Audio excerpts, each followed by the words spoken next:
So hello everyone, my name's Jane, I'm Learning Manager at Archaeology Scotland. I've got 67 slides in 12 minutes, so buckle in, it's going to be fast. I'm going to talk about the Big Dig, which has taken place at where our offices are at Newbattle Abbey near Dalkeith. Very quickly, most of you I hope know and are members of Archaeology Scotland. We're an educational charity. We're also lead body for Aim 4 of Scotland's archaeology strategy, which is about encouraging greater engagement. And all the work that we do is about breaking down barriers to engagement. So that's everything from our Attainment Through Archaeology initiative, which engages young people with archaeology, tackling the attainment gap in Scotland, so trying to get young people who are struggling to engage with education back into learning. But we also do work with adults through employability programmes like this adult numeracy course we delivered with Multiply funding as well. And we run the Heritage Hero Awards, which are open to everybody, a really successful wider achievement and accessible awards programme. So far, there have been over 32,500 now it is actually awards that have been achieved to date. And we manage the Heritage Resources Portal, which is an online portal with learning resources linked to archaeology in Scotland's past. And we also create our own resources sometimes. This was a co-created learning resource to support one of Matt Ritchie's amazing books, The Bare Bones. And we work with communities and young people to create an intergenerational handling kit, one of which sits with us, one's in the Isle of Arran Museum, and one is in County Antrim, and they can be borrowed by schools or any groups who want to sort of handle artefacts and replicas. So we also create learning resources. So I'm coming at this very much from my sort of learning manager focus, so please excuse that. There will be some archaeology though. So the Big Dig has taken place over 8 days in August 2024 and August 2025. And I'll chat a little bit about different aspects of it. I know usually at the end we thank our funders, but really, you know, I wanted to put this here because without our funders and supporters, we couldn't do any of the work that we do, and it's so important to get that funding, to get that support from others. And we also get support from Newbattle Abbey College. So this is a picture of Newbattle Abbey in Dalkeith. Some of you may know this site quite well. And this is where our offices are based, and they've allowed us to explore their grounds with groups and to actually do the Big Dig the last 2 Augusts. So Newbattle Abbey, Andy mentioned it earlier, so it was a Cistercian monastery from the 12th century. Then in the 16th century it was home to the Kerr family. It became an adult residential college in 1937, but soon after that it was requisitioned and it became a training camp during the Second World War, and it was for the Women's Army, the ATS and the Royal Medical Corps were based there. After the war, it was kept on by the Army to retrain soldiers coming back so they could then go into trades and other jobs. And then finally in 1950 it became a further education college again, which it still is today, and a fantastic one as well. So the aims of the Big Dig was to see if we could find a specific feature in the grounds of Newbattle Abbey. So those of you who know the site will know that next to the house, the college building, which was originally the Abbey, there is an industrial estate made up of Second World War huts. And just outside that area, there's a little reference in the HER to a practice trench, a training trench. So we had the grid reference points for the start and the end of the trench, but very little information apart from that. So we were looking to find this. We also wanted to engage local people in the excavations and local groups. We had some funding from the University of Edinburgh, and in 2024 their focus was to support local people to develop their STEM skills, so that's skills around science, technology, engineering and maths. And this year, again, we got funding from the University of Edinburgh, and this time it was to develop our work around making the dig more inclusive for participants who were neurodivergent. So in the run-up to the dig in both years, we went out to people. So we went out to community groups, went out to the library, to the local museum. We ran some workshops in Dalkeith, the local community hub. And the first one we did was it was a collage workshop, and people were creating their personal stratigraphies of their life. We also did some artefact handling as well with them. So just to get a little bit of interest for the big dig, and to just chat to people about what archaeology was, and so they're a bit more familiar with it. So as I say, we were trying to locate this Second World War, well, potential Second World War practice trench. There was what we thought we could see a little bit of evidence for it on the aerial photograph, the 1946 aerial photograph in this area here. And our first trench, it was also surveyed in 1948, which you can see here. So you can see all the huts on this plan as well. So our first trench, you can see on the LiDAR here, sort of well out with the scheduled monument area.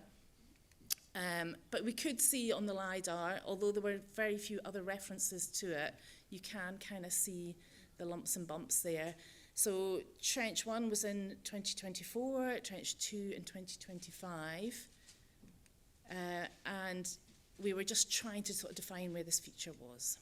So this was lifting the first turf in 2024. As I say, it was all local people who got involved, yeah. So this was nice. We had lots of veterans who came along as well. So this participant was a veteran who had then gone on to study at Newbattle Abbey College and then gone on to do his degree. And he was really interested in the history, the Second World War history of the site. And we were digging for 8 days last year, 8 days this year. We had 380 participants of all ages and all backgrounds. Lots of them signed up for a day, but came day after day after day. We had members of local communities. We had individuals who were referred to us by employability services. We had students. We had the veterans. We had about 3 groups from Edinburgh, young carers. We had our Multiply adult numeracy group, and we had some of the New Scots group from Dundee that Kieran's been working with, Kieran, who you heard from earlier. So we were taking very much an intergenerational approach to the big dig, so about having goals that everyone was working towards together, and everyone was working together on that. We had lots of family groups who came along and were working together.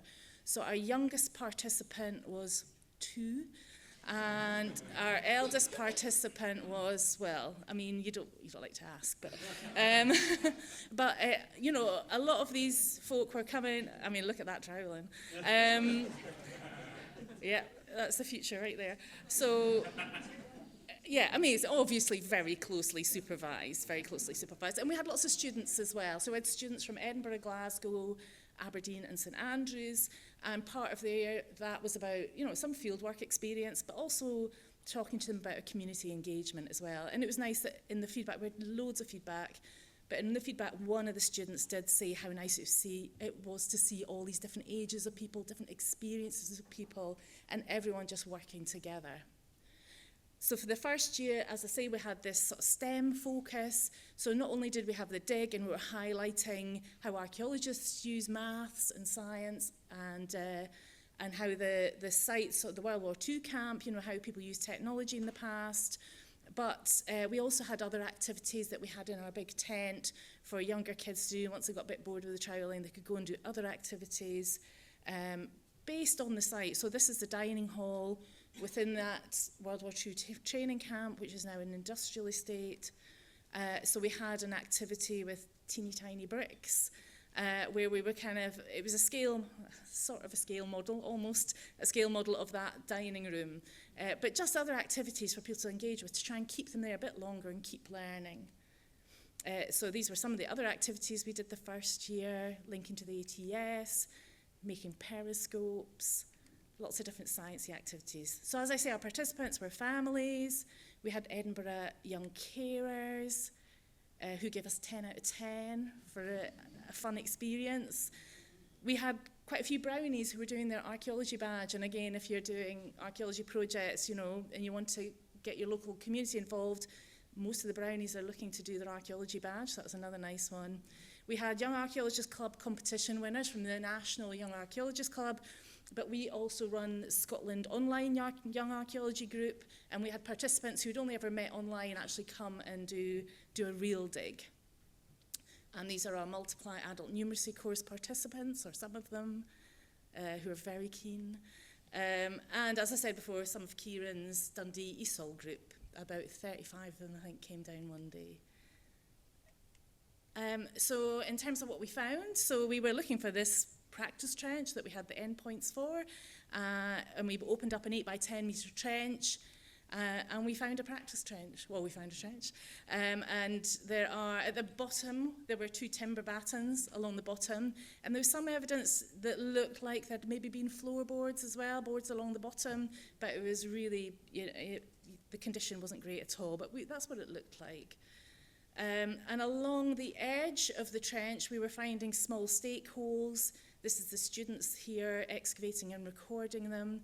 So perhaps we were finding lots and lots of wire, so potentially from a fence that ran along the top there. And this is just a wee kind of 3D model of that trench. A trench in a trench.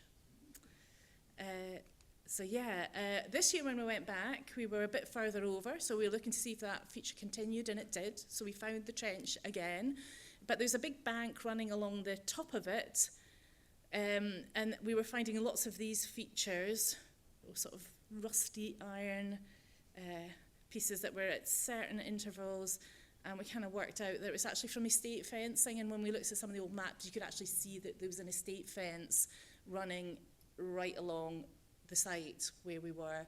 So I think somebody who had worked in the gardens there said, oh, they used to keep sheep in that part, or they maybe kept deer there. There's maybe historically was a deer park. So whether that was there to keep them out of the river, right next to the river, I don't know. But that's what we were finding. But also, we were finding lots and lots of different things. So in that top layer, obviously when they were digging the trench in the 1940s, they were 1930s, 40s, they were digging through the much older layers. So they were shoveling all that on top. So in that topsoil, we were finding everything from a 1980s pound coin to medieval green glaze, and potentially some redware, and there was clay pipes, lots of clay pipes, lots and lots of bricks, but everything was kind of mixed up in that top layer. Participants also helped us to record the site as well, so some training for that. And this year, like I said, our focus was on inclusivity and making it inclusive to participants who are neurodivergent. So this year was bigger. We had 250 participants just this year alone. And for this one, we worked a little bit with Kim Curran from Glasgow University, some of you may know, and we developed a mental health first aid kit, so lots of sensory objects for people who wanted a little bit of time out. But we also had a visual timetable as well that people could access, which I'll show you in a minute. But yeah, like I say, inclusivity and accessibility is at the heart of everything we do. And so we have our visual timetable. We now use this on all our projects.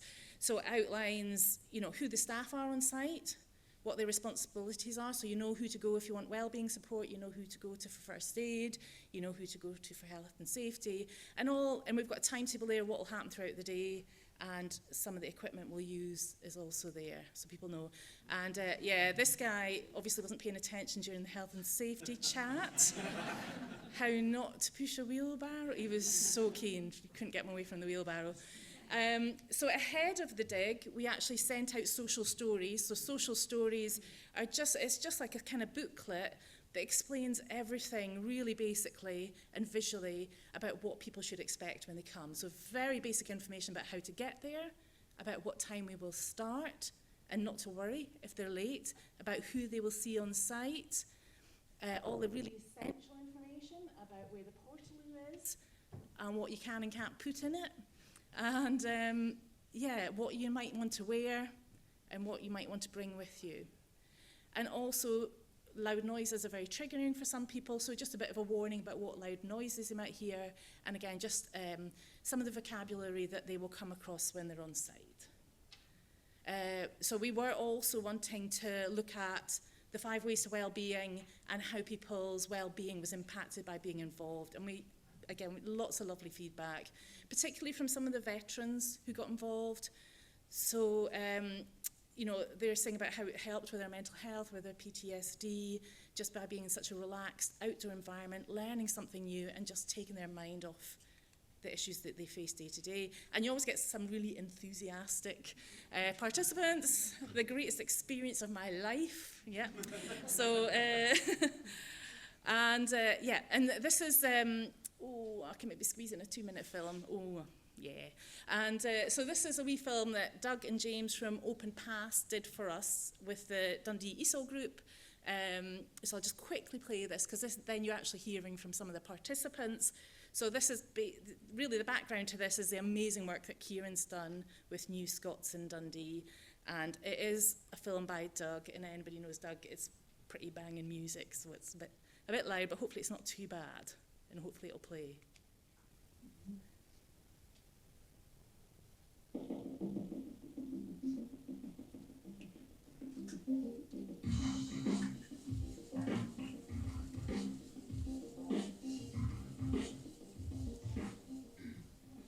Today we're joined by some New Scots from Dundee who are taking part in one of Archaeology Scotland's new audiences projects.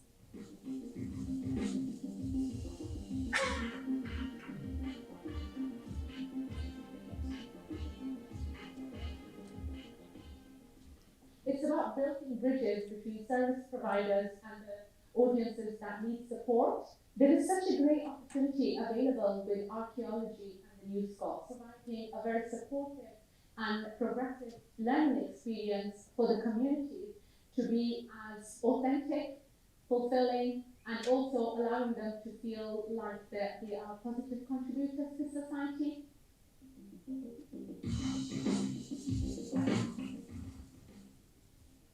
A lot of things influence how we currently live, and the best way to understand what those influences are is by looking at how things were before. Teaching me a lot about myself and about the places that I live. We should keep alive our history by doing these diggings, so we make it from historical things, so we could show a live sample to our future from our history.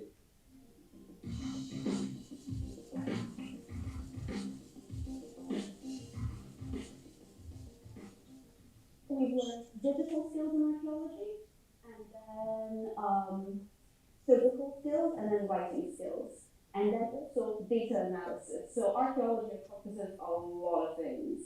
I learned the history is important because the history is about our lives. So if you don't have the history, you don't have it today or the future.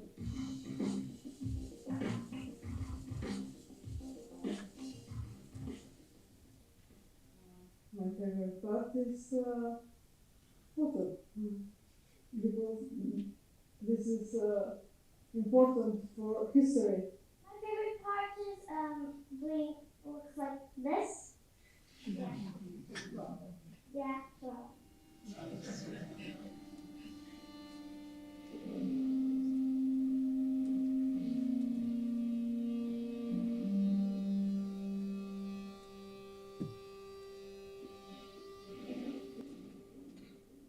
Thank you very much.